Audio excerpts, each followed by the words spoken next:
Valérie Pécresse, bonjour. Bonjour. Présidente de la région Île-de-France, Valérie Pécresse. La situation semble mieux maîtrisée. Je parle de la situation épidémique. Nous aurions atteint le pic de cette deuxième vague épidémique. Alors soyons prudents, mais que demandez-vous ce matin au gouvernement?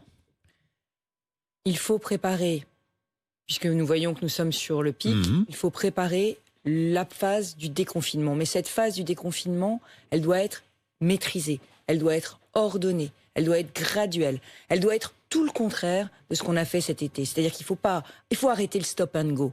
Le stop and go, c'est quand on bloque tout et puis après on ouvre tout. On lâche tout. On lâche tout. C'est très anxiogène pour tous les milieux économiques et ça crée vraiment de grandes souffrances. Bien, vous demandez donc une organisation du déconfinement.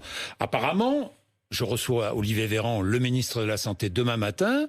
Apparemment, le confinement va être poursuivi après le 1er décembre. Est-ce que vous demandez, comme beaucoup d'autres responsables politiques, l'ouverture de tous les commerces au 1er décembre ou même le week-end précédent, le 1er décembre, qui est le week-end du 27-28 novembre? Je vous ai parlé de grandes souffrances. La première des souffrances et la première des injustices, c'est celle des petits commerces qui n'ont pas pu ouvrir pendant cette période de confinement. Et moi, ce que je demande au gouvernement, parce qu'ils veulent des aides, bien sûr, et il faut leur en donner, mais ce qu'ils veulent, c'est surtout retravailler. Donc, ce que je demande au gouvernement, c'est de ne pas ajouter une nouvelle injustice à celle de leur fermeture, c'est-à-dire d'ouvrir dès le 27 novembre. Parce que vous savez ce que c'est le 27 novembre? C'est le Black Friday. Le Black Friday, c'est une opération de promotion mondiale sur Internet notamment, qui permet d'avoir des biens à prix cassé. Donc si nous ne rouvrons pas nos petits commerces dès le 27 novembre, vendredi 27 novembre, il y aura une concurrence qui se fera des commerces en ligne, qui sera une injustice de plus pour ces petits commerces. Donc les rouvrir dès le 27 novembre. Accepter aussi des amplitudes horaires supplémentaires, parce qu'ils veulent travailler. Et donc, le dimanche, et l'ouverture le dimanche. Bien sûr, il ne faut plus pinailler. Si ces commerçants veulent travailler jusqu'à 22h, lors du couvre-feu à Paris, s'ils veulent travailler le dimanche, il faut les laisser faire. Il faut arrêter cet état bureaucratique qui veut tout contrôler. En revanche, ce qu'il faut mettre en place, c'est un protocole renforcé. C'est qu'il n'y ait qu'une personne dans un magasin selon la taille du magasin. Il faut aussi qu'on puisse avoir des dérogations territorialisées, parce que c'est territoire par territoire qu'on peut juger. C'est pas la même chose d'avoir un commerce d'un village dans lequel il y aura très peu de personnes, mais qui est tellement essentiel pour son village, et de gérer une immense rue commerçante. Donc, ouverture le 27, c'est indispensable pour sauver Noël. Pour sauver Noël. Alors, pour sauver Noël, parce qu'une très grosse partie du chiffre d'affaires de ces commerçants se fait à Noël, et d'ailleurs, la région va aider. Nous allons mettre en place une plateforme plateforme qui ouvre aujourd'hui, mescommerces.île-de-france.fr, et donc chacun d'entre vous connaîtra la situation de ces commerces, pourra prendre des rendez-vous si les magasins le peuvent. Commander pour faire du click and collect. Et vous savez que sur le click and collect, la région a été moteur, puisque dès mars, nous avons mis en place un chèque numérique de 1 500 € pour permettre à tous les commerçants, les bars, les restaurants qui font de la vente à emporter, qui sont aussi extrêmement touchés et qui, eux, ne vont pas réouvrir le 1er décembre. Donc il faut penser à eux. Nous avons mis en place ce chèque numérique de 1 500 €. Nous en avons versé déjà 1000. Ça veut dire que 1000 commerçants, 1000 cafés, 1000 bars, restaurants ont mis en place ce système de click and collect. Donc la plateforme s'appelle mescommerces.île-de-france. Il y a des commerçants, vous l'avez vu, qui refusent de fermer leur commerce. J'ai vu l'exemple de Cannes, où le maire soutient d'ailleurs une libraire qui est restée ouverte. Vous soutenez tous ces commerçants rebelles, vous, parce qu'il y en a aussi en Île-de-France. J'en connais, vous en connaissez. Tout le monde ne respecte pas la fermeture. Moi, je suis aujourd'hui totalement en soutien des libraires. Je n'ai pas compris pourquoi le livre n'a pas été classé en bien essentiel. Mais ce que je leur dis, c'est vous pouvez pratiquer le click and collect. Vous pouvez ouvrir sans ouvrir, c'est-à-dire en réalité mettre une barrière à l'entrée du magasin et vendre vos livres. Mais n'ouvrez pas vos librairies. Aujourd'hui, moi, je ne serai jamais pour la désobéissance civile. Vous savez, nous sommes dans un pays qui est en crise d'autorité. Quand il y a une règle, même si elle est injuste, il faut la respecter. Donc même si elle est injuste, il faut la respecter. Elle est injuste, cette autre règle, la fermeture des églises, pas de messe dans les églises, pas de culte dans les temples, les cérémonies dans les synagogues ou dans les mosquées? Alors les lieux de culte sont restés ouverts, Monsieur Bourdin. Oui. Non mais c'est important. Non mais c'est important. Oui. C'est important parce que ça c'est une vraie correction par rapport au printemps dernier. Oui, c'est vrai. Ce qu'il faut comprendre, c'est que quand vous êtes croyant et que vous êtes dans une situation de maladie, de souffrance, de perte d'emploi, peut-être même confronté au décès de vos proches, vous avez besoin de vous retrouver dans un lieu de culte. Donc il y a une vraie demande de redémarrer les services religieux. Et je crois que dès aujourd'hui, il faut que le gouvernement se mette dans une position de dialogue pour voir dans quelles conditions sanitaires... Aujourd'hui, le ministre de l'Intérieur reçoit tous les représentants des cultes. Il était temps. Il était temps d'entendre vous demandez leur la réouverture de tous ces lieux de culte. Je demande qu'on travaille au protocole sanitaire qui permettra le plus rapidement possible de les rouvrir. Mais ça veut dire aussi accepter certains aménagements. Ça veut dire accepter aussi que les offices se fassent... J'ai vu certains se plaindre que le gouvernement se mette au-dessus de Dieu et choisisse pour...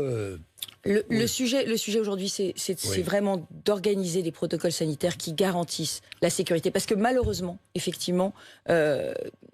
il y a dans les lieux de culte des personnes qui doivent respecter les gestes barrières, elles aussi. Oui, mais est-ce qu'on ne peut pas prier chez soi? Mais, vous savez, se réunir...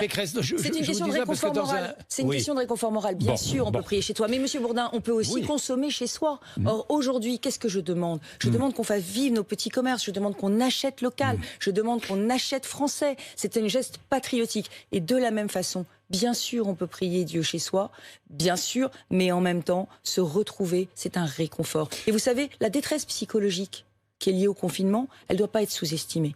Vous le savez bien, aujourd'hui, nous avons énormément de problèmes de détresse psychologique, de dépression. Et ça aussi, c'est grave. Et ça aussi, on doit le prendre en compte. Bien, est-ce que si la situation s'améliore, si c'est confirmé, est-ce que vous demandez un allègement du confinement pour les vacances de Noël?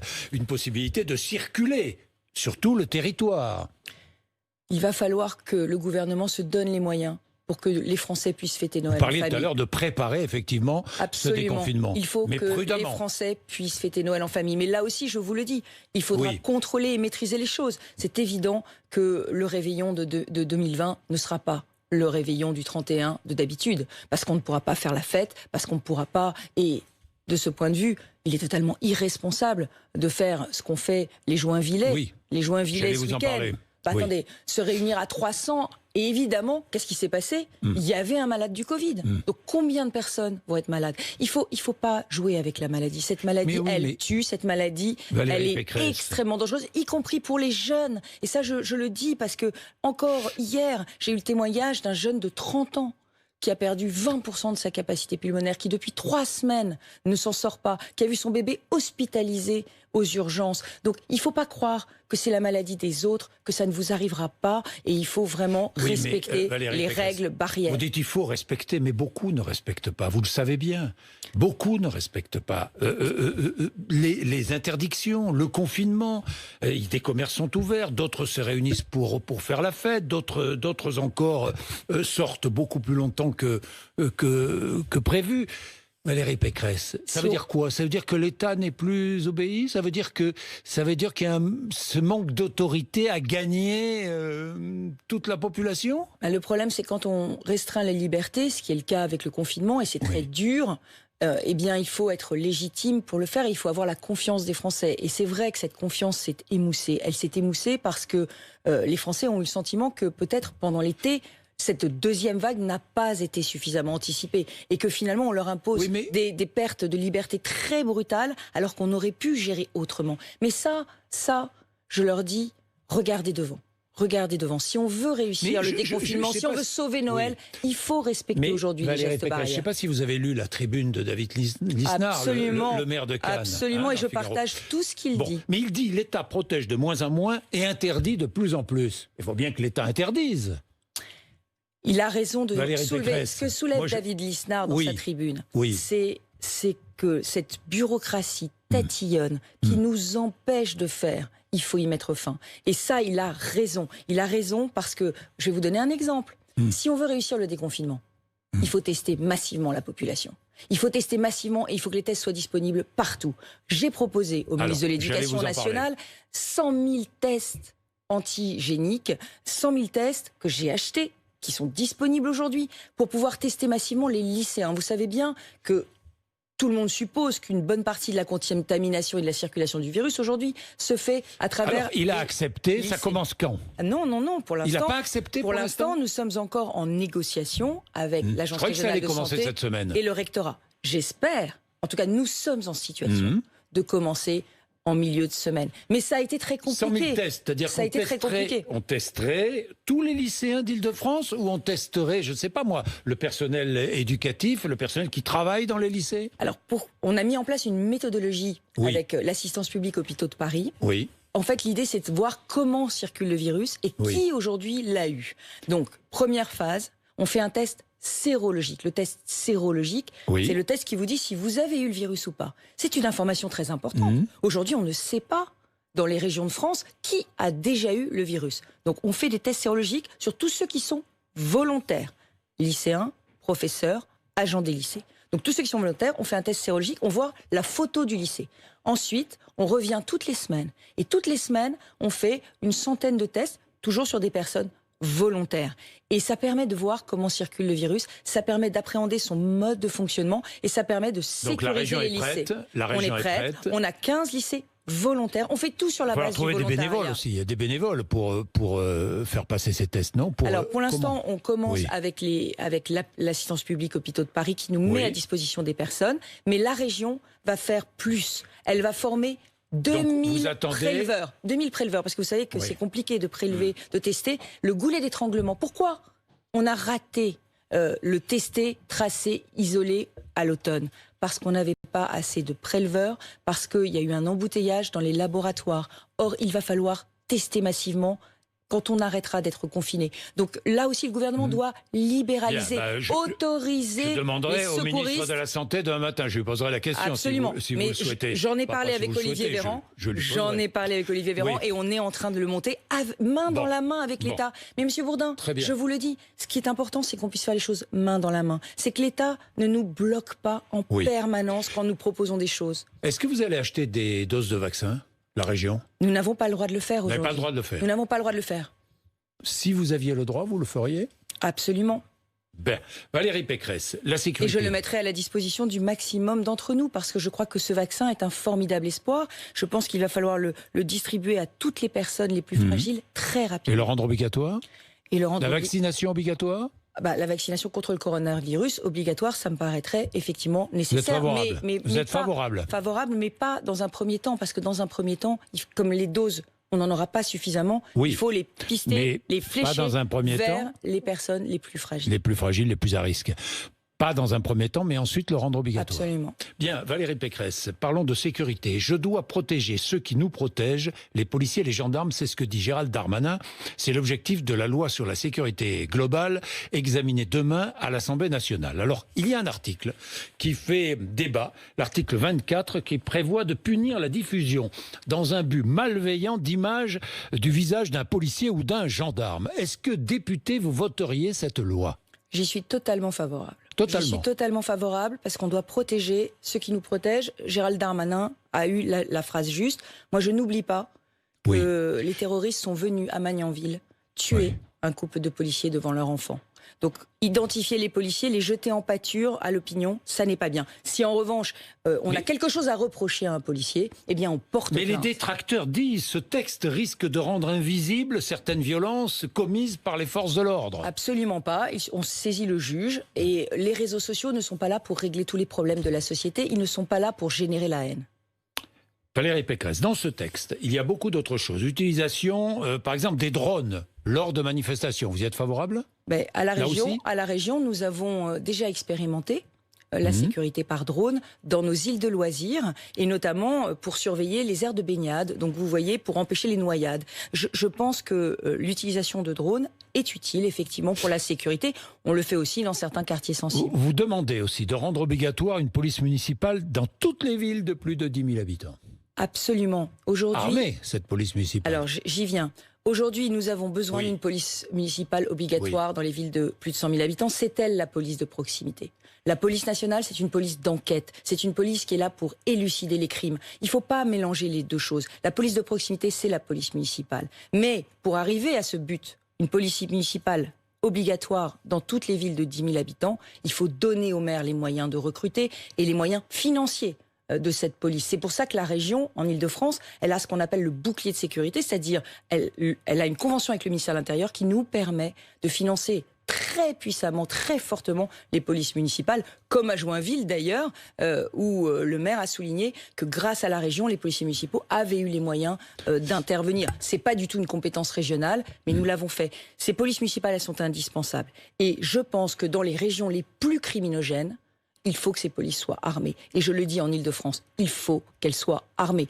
Je vais vous donner un exemple. À Conflans-Sainte-Honorine, la police municipale n'était pas armée. Elle n'a pas pu stopper l'assassin de Samuel Paty. Elle a été obligée d'appeler la BAC. Heureusement, la BAC est arrivée très vite. À Nice, la police municipale était armée. Elle a pu stopper le terroriste dans la basilique Notre-Dame. Il faut des polices municipales armées, et singulièrement à Paris, parce qu'il n'est pas normal qu'une ville aussi riche que Paris repose sur la police nationale pour sa sécurité. Il faudrait mieux que la police nationale aille en Seine-Saint-Denis. Il faudrait que la police nationale aille sur le réseau de transport.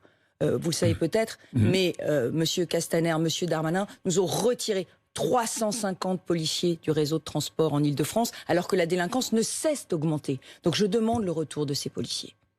Bien, Valérie Pécresse, quelques mots sur l'immigration.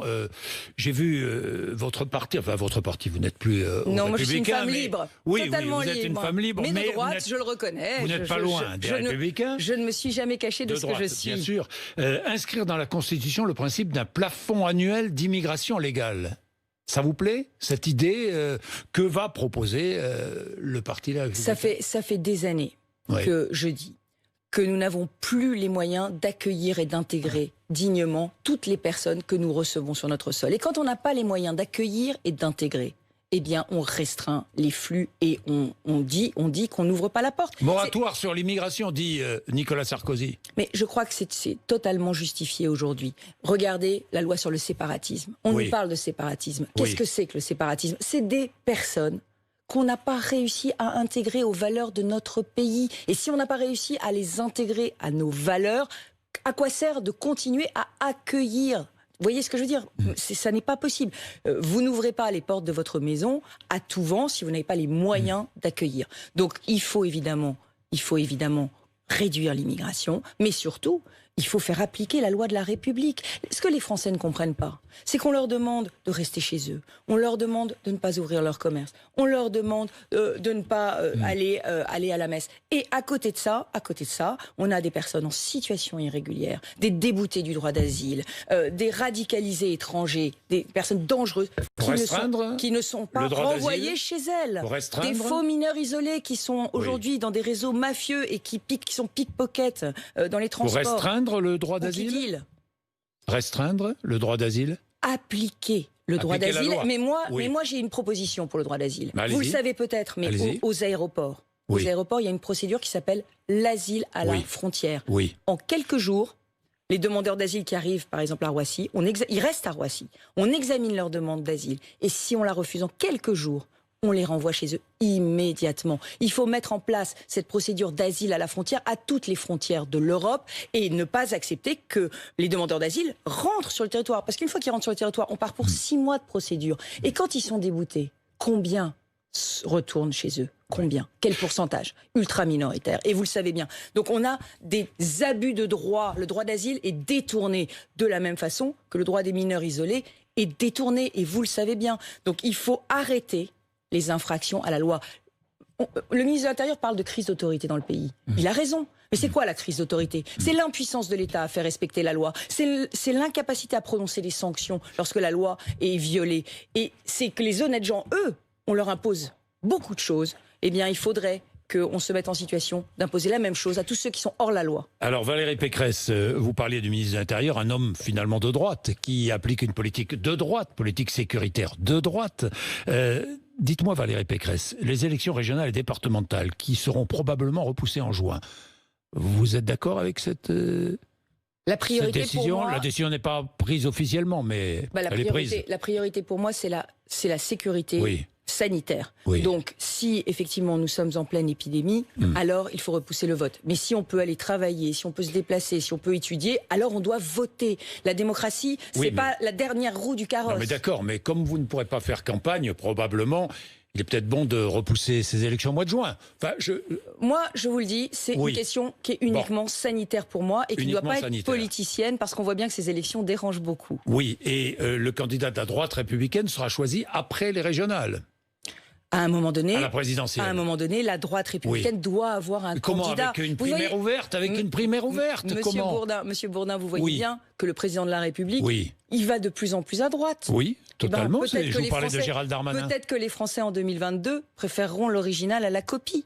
Oui. Et quant au ministre de l'Intérieur, il vient certes de la droite, mais moi je le jugerai sur ses actes. Je le jugerai sur sa capacité à faire voter des lois qui protègent. Parce qu'aujourd'hui, les lois ne protègent pas. Oui, mais il y a plein d'articles de lois que nous souhaitons voir appliqués et qui ne sont pas votés par cette majorité qui n'est pas une majorité de droite. Est-ce qu'une primaire ouverte devrait être organisée pour que l'on puisse choisir, que vous puissiez choisir le candidat à droite? Il y aura forcément un processus de sélection à mettre en place, parce que s'il y a plusieurs candidats de la droite et du centre, nous n'arriverons pas à gagner cette élection. Vous y participerez? Aujourd'hui, c'est totalement prématuré de parler de ces présidentielles. Non, mais attendez, moi, je vous le dis, ma préoccupation aujourd'hui, ma passion, mon engagement, c'est ma région. C'est votre région, oui. Enfin, si vous êtes réélu présidente de la région, voilà un joli tremplin pour la présidentielle, Valérie Pécresse. Chaque chose en son temps. Je vais vous dire même aujourd'hui, ma préoccupation, c'est les 400 000 entreprises que je suis en train d'aider, c'est les 800 000 chômeurs de ma région que je suis en train d'aider, c'est les soignants auxquels je suis en train d'apporter du réconfort. Et c'est la grande pauvreté qui est en train de monter de manière dramatique dans tous mes quartiers populaires. Alors, une dernière question, vous me dites oui ou non, le vote par correspondance ou le vote à distance, vous êtes favorable ou pas? Totalement hostile. Bien. Totalement hostile, parce que c'est le lieu de toutes les pressions familiales, communautaires et municipales, et c'est le lieu de toutes les fraudes. Merci beaucoup, Valérie Pécresse.